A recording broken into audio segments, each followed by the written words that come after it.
ऐसे captive reality की पूरे 24 घंटे तुम्हारा 116 कैमरा तुम्हें देख रहे हैं, तो फिर तुम्हारी हर पर्सनालिटी हर चीज दिख जाती है ना लोगों को। तो मुझे चाहिए था कि लोग मेरे को पूरा अच्छे से जान पाए। आई थिंक वो जान पाए। मेरा वर्स्ट भी उन्होंने देख लिया, मेरा बेस्ट भी देख लिया, तो I am really happy with my journey. क्या लगता है कि अगर विजिटर सुजैन नहीं होती तो आप फिनाले में पहुंचती, ऐसा लगता है आपको?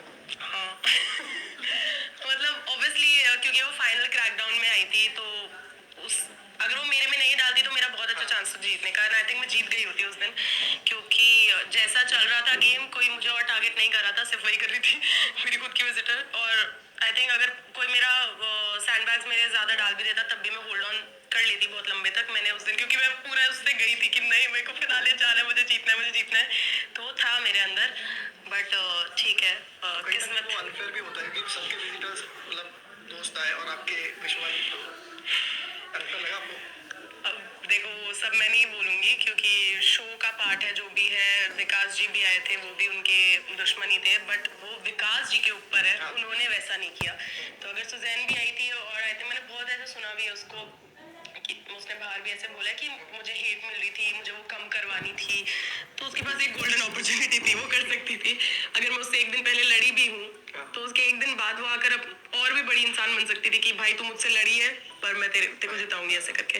बट अच्छा है, मुझे वही फेवर किसी से चाहिए नहीं था, मेरी खुददारी आ गई थी बीच में, तो अच्छा है उसने कुछ नहीं किया एंड उसका भी रियल साइड दिख गया। कहीं ना कहीं पहले योगेश के साथ में आपका ब्रेकअप हुआ, सभी को आपने कहा रोया गाया सारी चीजें की इंस्टाग्राम पे, उसका ना रिटर्न वहाँ पे जाना, पैचअप करना, ये सब किस तरह से देखते हैं? क्योंकि ये डिफिकल्ट होता है। मतलब यार ये तो बहुत ही बड़ा आंसर हो गया टाइम में दे सकते मतलब देखो जेन्युइनली ऐसे मैं बताऊं, क्योंकि बाहर अब हम दोनों पे बहुत ज्यादा अट्रैक्शन है, बहुत ज्यादा आइज है लोगों की कि हमारा नेक्स्ट मूव क्या है। हम हमारी छोटी छोटी चीजें भी लोग नोटिस करते हैं। जैसे फॉर एग्जांपल बाहर जाने लॉकअप जाने से पहले मेरा वो एक फोन कवर वायरल हो गया था, क्योंकि वो मेरी दोस्त के सुजैन ने जो किया है।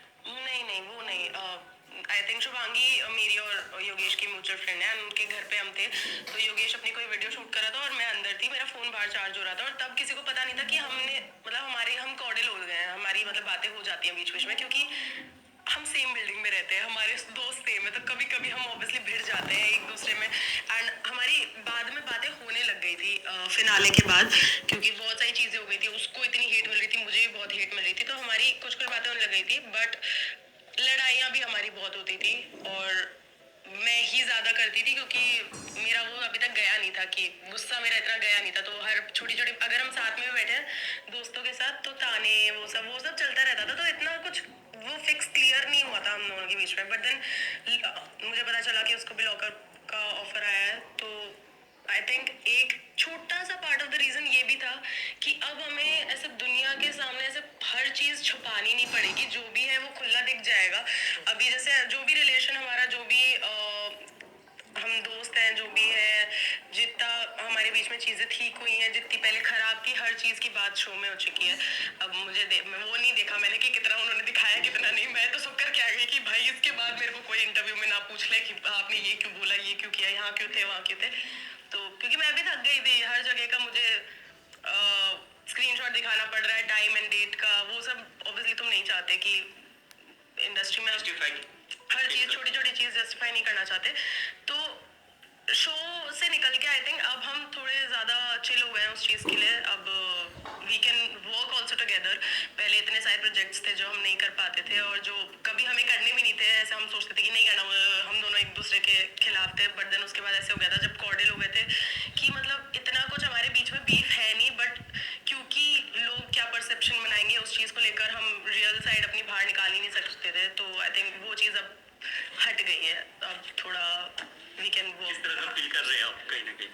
ऐसा बोझ उठ गया, ऐसा लग रहा है, क्योंकि बहुत बड़ा बोझ था। हर जगह मैं मीडिया इंटरव्यूज में भी जा रही हूँ, हर जगह ऐसा लग रहा है कि अब वो ये पूछ लेंगे, वो ये पूछेंगे, वो पूछेंगे, मैं क्या जवाब दूंगी, क्योंकि हर चीज को मैं वो हूँ कि मैंने कभी कोई पीआर ट्रेनिंग नहीं किया, अभी आपको दिख रहा होगा।